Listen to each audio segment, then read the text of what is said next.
السلام علیکم سر. وعلیکم السلام ورحمۃ اللہ وبرکاتہ۔ کیسے ہیں سر آپ؟ جی الحمدللہ الحمدللہ۔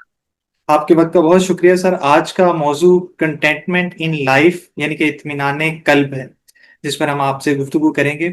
تو اس میں سب سے پہلے میں آپ سے یہ پوچھنا چاہوں گا کہ بلکہ اس میں اگر ہم دیکھتے ہیں کہ بچپن کی جو سادہ خوشیوں سے لے کر جوانی کی بے قراری تک اور انسانی دلی سکون اور تمنا کے درمیان بھٹکتا رہتا ہے. مذہب، فلسفہ اور مختلف تہذیبیں اطمینان قلب کو بہت بڑا خزانہ قرار دیتی ہیں، لیکن ہم جدید دور میں اکثر اسے ایک نایاب قسم کی چیز محسوس کرتے ہیں. تو اس میں سوال آپ سے پہلا یہ ہے کہ کیا ہم انیٹلی اپنے اندر ایک اطمینان قلب کے حصول کی جستجو لے کر پیدا ہوتے ہیں، اور کہیں نہ کہیں ہی ہمارے اندر بچپن میں تو ہم دیکھتے ہیں کہ سب بچے بہت خوش ہوتے ہیں، وہ اپنے حال میں رہنا سیکھتے ہیں. تو کہیں نہ کہیں جیسے جیسے ہم بڑھتے جاتے ہیں تو زندگی میں کہیں کھو جاتے ہیں، اور ساتھ ساتھ یہ اطمینان قلب بھی ہمارا کھو جاتا ہے. اور کیا اسے ہمیں واپس ڈھونڈنے کے لیے پھر سے تگ و دو کرنی پڑتی ہے؟ دیکھیے، جو آپ نے سوال اٹھایا ہے یہ انسانیت کے اور خاص طور پر انسانیت میں سے جو سوچنے والے لوگ ہیں ان کے بنیادی سوالات میں سے ایک سوال ہے۔ یعنی سوال یہ ہے کہ انسان کی زندگی کا اس دنیا میں مقصد کیا ہے، ہدف کیا ہے، کیا چیز ہے جسے اس دنیا میں اسے حاصل کرنا ہے، کیا مقصد ہے کہ جس کے لیے انسان اپنی زندگی کی تمام تر تگ و دو کرتا ہے، جدوجہد کرتا ہے، تمام تر وہ جو کارزار حیات کے اندر اس کی جو کچھ بھی سعی و کاوش ہے کس مقصد کے لیے؟ تو اس کے جو مختلف جوابات دیے گئے ہیں اس سوال کے، اس میں سے ایک جو سب سے اہم اور میرے نزدیک سب سے زیادہ پرٹیننٹ اور درست جواب ہے وہ یہ ہے کہ انسان یہ سب کچھ اطمینان قلب کے لیے کرتا ہے۔ اس میں آپ جس چیز کو بھی لے لیں جسے ہدف یا مقصد کے طور پر پیش کیا جاتا ہے، مثال کے طور پر مادی کامیابی ہے یا خوشی ہے یا یہ کہ ایک اعلیٰ اخلاقی وجود کا حصول ہے، اس طرح کی جتنی چیزیں ہیں آخر میں وہ جہاں پہ آ کر جب آپ اس کا تجزیہ کریں کہ جہاں پر وہ ختم ہوتی ہیں کہ اس کے بعد کیا ہوگا، اس کے نتیجے میں کیا ہوگا، اس کے بعد انسان کو حاصل کیا ہوگا، تو جو آخری حاصل ہے وہ اطمینان قلب ہے۔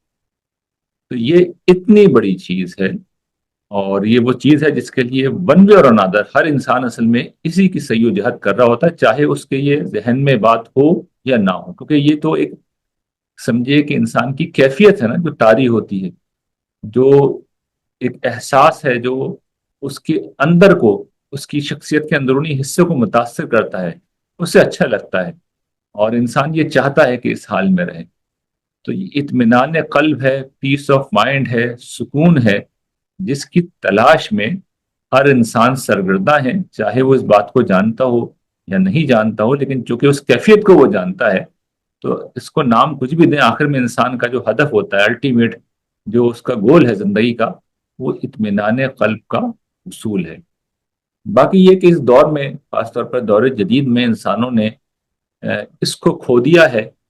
تو یہ جو آپ کی بات ہے کہ آج کے دور کا انسان، تو جی آج کے دور کا انسان کا یہ بہت بڑا مسئلہ ہے، اور اس کی ایک بہت بڑی وجہ شاید یہ ہے کہ آج کے دور کے انسان نے اس اطمینان قلب کو انہوں نے اشیاء کے اندر ڈھونڈنا شروع کر دیا ہے، اور ایک ایسے دور میں سب کچھ ہو رہا ہے جس کو ہم کہہ سکتے ہیں کہ یہ کنزیومرزم کا زمانہ ہے، کنزیومر ایج ہے، یعنی ہر شخص اس وقت چیزیں خریدنا، جمع کرنا، اپنے گھر میں لانا، ان سے محظوظ ہونا، یہ زندگی کا ہدف بنائے۔ تو آپ اس کی تفصیل پوچھیں گے تو ہم جدید زندگی کا جائزہ لے لیں گے، لیکن میرے نزدیک اس کا بنیادی سبب یہ ہے اطمینان کے رخصت ہونے کا کہ اشیاء کے حصول کی ایک جدوجہد لگی ہوئی ہے، اور انسان قرآن مجید کی آیت کا مصداق بن کے رہ گیا ہے کہ الحاکم التکاثر حتی زرتم المقابر، غفلت میں رکھا تم کو بہتات کی ہرس نے، یہاں تک کہ تم نے قبر اٹا دی۔ ٹھیک. آپ نے مادیت پرستی کی بات کی، اس پر ہم اپنی گفتگو میں بعد میں اس پہ آپ سے ڈسکس کرنا چاہوں گا اس میں. میں نے آپ کے سے سوال میں بچوں کا ذکر کیا تھا، تو ایک جملہ کہا جاتا ہے کہ بچے اس لیے خوش ہوتے ہیں کہ ان کا کوئی ماضی نہیں ہوتا. تو کیا یہ جو اطمینان قلب ہمارے اندر سے چلا جاتا ہے، اس کی ایک یہ بھی وجہ ہوتی ہے کہ ہم اپنے ماضی کے پچھتاووں کو یاد کرتے رہتے ہیں؟ جی بہت بڑی وجہ یہ ہوتی ہے، بہت بڑی وجہ یہ ہوتی ہے کہ ہم مستقبل کے اندیشوں اور ماضی کے پچھتاووں میں جیتے ہیں. آپ غور کریں، بچے اس میں نہیں جیتے. بچوں کو اس کی کوئی فکر نہیں ہوتی کہ کل کیا ہوگا، اور ان کو اس کا بھی کوئی پچھتاوا نہیں ہوتا کہ کل کیا ہوا تھا. ان کو جو مل جاتا ہے وہ اس پہ مطمئن رہتے ہیں، اور جو نہیں ملتا اس کے لیے کوئی بہت زیادہ تردد نہیں کرتے. کوئی چیز ناگوار ہو تو تھوڑی دیر کے لیے وہ رو لیتے ہیں، ہو سکتا ہے بہت زیادہ روئیں، لیکن اس کے بعد اطمینان کے ساتھ وہ بھول جاتے ہیں. اور آپ نے اگر بچوں کو کبھی دیکھا ہو تو وہ آپس میں کھیلتے بھی ہیں، لڑتے بھی ہیں، اور لڑائی کے بعد یوں نہیں ہوتا کہ وہ ہمیشہ کے لیے روٹ کے بیٹھ جاتے ہیں، بلکہ پھر اگلے دن آپ دیکھیں گے جن میں کل لڑائی ہو رہی تھی وہی بچے آج اطمینان کے ساتھ ایک دوسرے کے ساتھ مل کے کھیل رہے ہیں. تو بچے چونکہ ان ساری چیزوں سے محفوظ ہوتے ہیں، زندگی میں جو کچھ بھی مشکلات ہم اپنے لیے بڑے ہو کر پیدا کر لیتے ہیں، تو بچے جو کہ ان کمپلیکسٹیز سے پاک ہوتے ہیں تو ان کی زندگی بڑی پرسکون ہوتی ہے. اور انسان جو کہ جب اس وقت بڑا ہوتا ہے تو وہ پھر ان سب چیزوں کے پیچھے جاتا ہے، اور پھر ظاہر ہے کہ ایک عمر کا بھی تقاضا ہوتا ہے، عقل بھی آتی ہے انسان کو، ذمہ داریاں بھی پڑتی ہیں. تو کئی فیکٹرز ہیں جو مل کے پھر اس ذہنی سکون کو زندگی سے رخصت کرتے ہیں، اطمینان قلب زندگی سے جاتا ہے، اور پھر انسان ساری زندگی اسی کو پانے کی کوشش کرتا رہتا ہے. ٹھیک. آپ نے دو چیزوں کی بات کی، ماضی کے پچھتاوے اور مستقبل کے اندیشے. ان دونوں چیزوں سے نبرد ہونے کے لیے کیا ایسی چیزیں ہیں جو انسان کی مدد کر سکتی ہیں؟ ایک آپ نے بتایا کہ مذہب کے علاوہ بھی کوئی چیز، یا واحد مذہب ہی ایک راستہ ہے؟ دیکھیے میں تو یہ بات جانتا ہوں کہ انسان جو ہے وہ خدا کی پروڈکٹ ہے. اور جس طرح کوئی مشین جب ہم اپنے گھر میں لاتے ہیں تو یا تو وہ پروڈکٹ ہمیں کوئی کھڑے ہو کے سکھا دے کہ بھئی اس طریقے سے وہ استعمال ہوتی ہے، ورنہ ہم سب یہ بات جانتے ہیں کہ پھر اس کا ایک یوزر مینول ساتھ آتا ہے، اس کو ہم کھولتے ہیں اور اس کو ہم پڑھتے ہیں، اور یہ دیکھتے ہیں کہ اس مشین کو اس طرح استعمال کرنا چاہیے، یہ اس کے آپریشنز ہیں، یہاں سے یہ مشین خراب ہوگی، یہاں سے مشین ٹھیک ہوگی. تو انسان جو کہ خدا کی پروڈکٹ ہے، اور اس کے دیے ہوئے مینول اور ہدایت کے مطابق اگر اسے چلائیں گے تبھی سکون اطمینان آئے گا. کسی دیگر ذریعے سے اگر فرض کیجئے وقتی طور پہ انسان کچھ اطمینان محسوس بھی کرے گا، تب بھی وہ در حقیقت اطمینان قلب کی کیفیت کو کبھی نہیں پا سکتا. وہ ایک مصنوعی سی حالت ہوتی ہے جو بعض اوقات انسان کے اوپر طاری ہو جاتی ہے. عمر کے ایک حصے میں ممکن ہے انسان محسوس کرے کہ وہ بہت اچھی طرح ہے، خوش ہے، لیکن یہ جلد یا بدیر اطمینان قلب والا جو معاملہ ہے اس کے سامنے آئے گا، اور سوائے اضطراب کے اس کی زندگی میں کچھ نہیں بچے گا. تو میرے نزدیک تو مذہب کی جو کہ یہ حیثیت ہے اور قرآن مجید کی حیثیت ہے کہ وہ انسان کا یوزر مینول ہے، تو اس کے مطابق چلیں گے تو چیزیں ٹھیک ہوں گی، نہیں چلیں گے تو پھر چیزیں ٹھیک نہیں ہوں گی. ٹھیک. اس میں ہم نے بات کی ماضی کے پچھتاووں کی اور مستقبل کے اندیشوں کی. آپ نے بات کی کہ بچے ہمیشہ حال میں رہتے ہیں اس لیے وہ ذرا پرسکون رہتے ہیں. تو ہم لوگ کیا اکثر کرتے ہیں کہ حال میں جو اتنا بھی ہمارے پاس کچھ ہوتا ہے اس سے بالکل صرف نظر کر کے ہم اپنی خوشی کو کوئی مستقبل کے کسی گول کے ساتھ ایسوسیٹ کر دیتے ہیں. تو یہ کرنا بھی کیا ہمارے اطمینان قلب کو متاثر کرتا ہے؟ یہ بہت بڑی وجہ ہے، بالکل درست کہا آپ نے. یہ ایک بہت بڑی وجہ، انسان کا یہ مسئلہ ہے کہ انسان کو جو نعمت بھی ملتی ہے، جس لمحے وہ نعمت انسان کو ملتی ہے اسی لمحے انسان اس نعمت سے بور ہونا شروع ہو جاتا ہے. اس کو جن لوگوں نے اکنامکس پڑھی ہے وہ سمجھ سکتے ہیں. اکنامکس میں ایک قانون ہے، law of diminishing marginal utility. اس قانون کا مطلب یہ ہے کہ جس وقت آپ کوئی چیز حاصل کر لیتے ہیں تو ہر استعمال کے بعد اس شے کی افادیت، اس کا مزہ، وہ جو تھرل تھا اور وہ جو اس کے اندر مسرت کا پہلو تھا وہ ختم ہوتا چلا جاتا ہے، اور اس کے بعد وہ ایک عام سی چیز رہ جاتی ہے۔ اس کو ہم بہت سادہ مثال سے یوں سمجھ سکتے ہیں کہ عام طور پہ آپ نے دیکھا ہوگا کہ شادیوں سے پہلے مرد و زن میں بڑا رومانس ہوتا ہے، اور بڑی ہی سمجھے کہ ایک گہرا تعلق ہوتا ہے۔ جب تک محبوب کے دیدار نہ کر لیں، اس کی گلی کا چکر نہ لگا لیں، اطمینان نہیں آتا۔ اور وہ ایک لطیفہ بھی اس کے اوپر ہے کہ جس خاتون سے آپ شادی سے پہلے گھنٹوں فون پہ بات کرتے تھے، شادی کے بعد اس سے کا جب فون آتا ہے تو تین ہی لفظ زبان سے نکلتے ہیں: اچھا، ٹھیک ہے، لے آؤں گا۔ تو یہ اگر صورتحال ہوتی ہے، اور ہم جانتے ہیں کہ ایسی صورتحال ہوتی ہے، تو پھر یہ مسئلہ ہر نعمت کے ساتھ موجود ہے کہ جیسے ہی وہ حاصل ہوتی ہے، اس کا تھرل، اس کی انجوائمنٹ، اس کا مزہ، اسے پا لینے کے بعد جو خوشی تھی وہ سبسائڈ ہوتی چلی جاتی ہے، وہ کم سے کم ہوتی چلی جاتی ہے۔ اور پھر انسان کہتا ہے کہ اب کسی نئی چیز کے پیچھے دوڑنا چاہیے، کسی نئی شے کو وہ ہدف بناتا ہے، پھر وہاں اپنا سکون تلاش کرتا ہے، وہاں پہ اپنا تھرل ڈھونڈتا ہے۔ جب اسے پا لیتا ہے تو پتہ چلتا ہے پھر یہی ہوتا ہے۔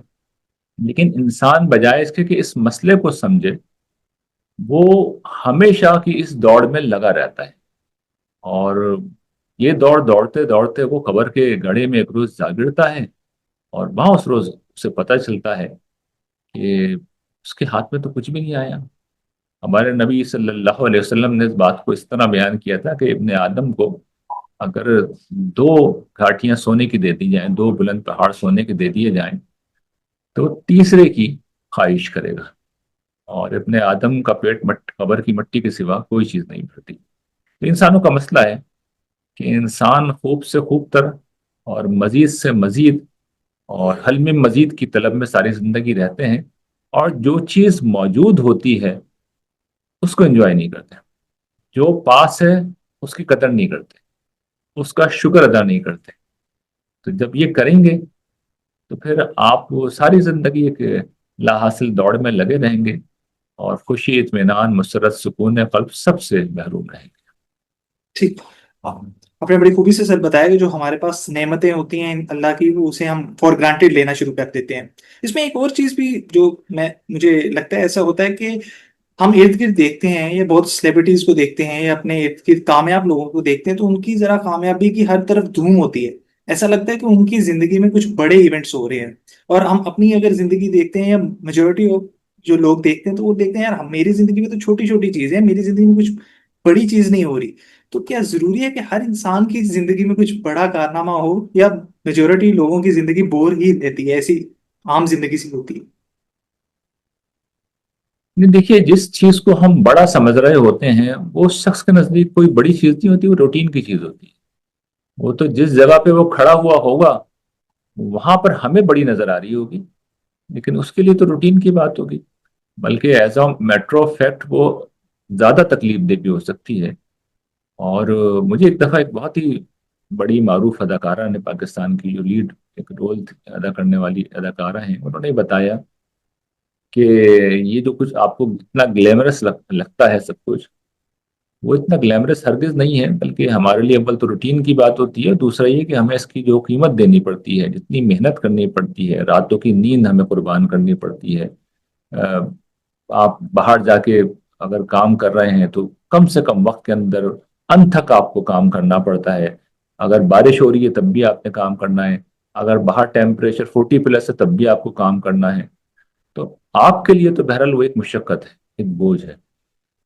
دوسرے لوگوں کے سامنے یہ پہلو نہیں آتے، ان کے سامنے تو صرف کامیابی آتی ہے، یہ فلاں شخص اس بلند مقام پہ پہنچ گیا، لیکن اس کے لیے سارے وہ چیلنجز ہوتے ہیں، اس کے حصول میں بھی چیلنجز ہوتے ہیں، اور جب حاصل کر لیتا ہے تو اس کو برقرار رکھنے میں زیادہ بڑے چیلنجز ہوتے ہیں، اور ظاہر قدرت کا قانون ہے، محروم بھی ہو جاتا ہے ایک وقت آگے۔ جب محروم ہوتا ہے تو پھر اور زیادہ بڑا مسئلہ پیدا ہو جاتا ہے۔ تو یہ لوگوں کا تاثر ہے جو بالکل غلط ہے، کہ یہ جو آپ کو سیاستدان بڑے بڑے نظر آتے ہیں، یہ تو بہت دولت مند نظر آتے ہیں، یہ تو بڑے بڑے ایکٹرز نظر آتے ہیں، یہ جو سیلیبریٹیز نظر آتے ہیں، تو یہ ہم سے کوئی بہتر جگہ پہ کھڑے ہیں۔ کسی سے کوئی بہتر جگہ پہ نہیں ہوتا، بہتر جگہ پہ صرف وہی شخص ہے جو اپنے حال میں پرسکون ہو۔ ٹھیک، ہم نے سر ابھی بات کی کہ ہم اپنے مستقبل میں کوئی گول سیٹ کر لیتے ہیں اور اپنی زندگی کی جو حالیہ خوشیاں ہیں ان سے صرف نظر کر کے اس کے ساتھ اپنی ساری تمام تر خوشیوں کو جوڑ لیتے ہیں، اور پھر جب اس گول کو حاصل کرنے میں ہمیں ناکامی ہوتی ہے، اس کے بعد جو ہمارا اطمینان قلب دور دور تک بھی نہیں نظر آتا، ایسا لگتا ہے اگر فرض کریں، مثال لے لیں، اگر کسی کے شیئرز ہیں کسی جگہ پہ، وہ ایک دم سے گر جاتے ہیں تو ایسا لگتا ہے بس اس کی زندگی ختم ہو گئی ہے۔ کسی نے اپنا کوئی ایگزام پاس کرنے کا ٹارگٹ رکھا تھا، اس میں وہ فیل ہو جائے تو ایسا لگتا ہے اب کوئی اور راستہ نہیں بچا۔ تو یہ جو ہم فیلئرز اور مستقبل کی جو انسرٹینٹی ہے اس کے ساتھ کس طرح ڈیل کریں؟ دیکھیے، میں تو ایک قرآن مجید کا ادنا سا طالب علم ہوں، اور میں نے اپنی زندگی میں ایک ہی بات سمجھی ہے کہ اللہ تعالیٰ جب کسی معاملے میں ہدایت دے دیتے ہیں تو پھر وہ سب سے بہترین راستہ ہوتا ہے۔ اب میں آپ کو یہ عرض کرتا ہوں کہ اللہ تعالیٰ نے جس چیز کو آپ کہہ رہے ہیں نا کہ اطمینان قلب، آپ کو یہ بات جان کے حیرت ہوگی، قرآن مجید کے مرکزی موضوعات میں سے، اور as a matter of fact Quran Majeed کی پوری تعلیم اسی اطمینان قلب کو دینے کے لیے آئی ہے۔ ہماری اصل میں مذہب کے ساتھ جو کھلواڑ ہوا ہے ایک طویل عرصے تک، اس کھلواڑ میں مذہب ایک حلیے کا نام بن کے رہ گیا ہے، جبکہ مذہب جو ہے ایک خاص سوچ کا نام ہے اور ایک خاص کردار کا نام ہے۔ سوچ جو ہے، جو فکر ہے، اس کو ایمان کہتے ہیں، اور جو کردار ہے اس کو اخلاق کہتے ہیں۔ تو یہ ایمان و اخلاق کی دعوت ہے۔ اب میں اگر تھوڑا وقت آپ مجھے دیں اور بیچ میں آپ جی سر۔ سوالات کر سکتے ہیں، میں آپ کے سامنے پورا دین کا پرسپیکٹو رکھ دوں گا اطمینان قلب کے حوالے سے۔ دیکھیے، پہلا انسان کے لیے اطمینان قلب کا جو سامان ہوتا ہے نا، وہ یہ یاد رکھیے گا، فکری اور عقلی ہوتا ہے۔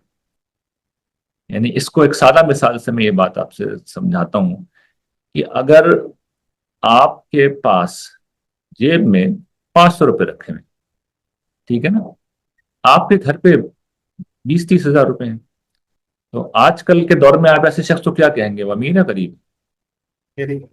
غریب ہے۔ لیکن میں یہ بتاؤں کہ نہیں، اصل میں یہ سب کچھ اس نے اس لیے کر رکھا ہے کہ اس کے بینک اکاؤنٹ کے اندر کئی کروڑ روپے پڑے ہوئے ہیں، اور اے ٹی ایم کارڈ اس کی جیب میں ہے، اور کریڈٹ کارڈ اس کی جیب میں ہے، چیک بکس اس کے پاس ہیں۔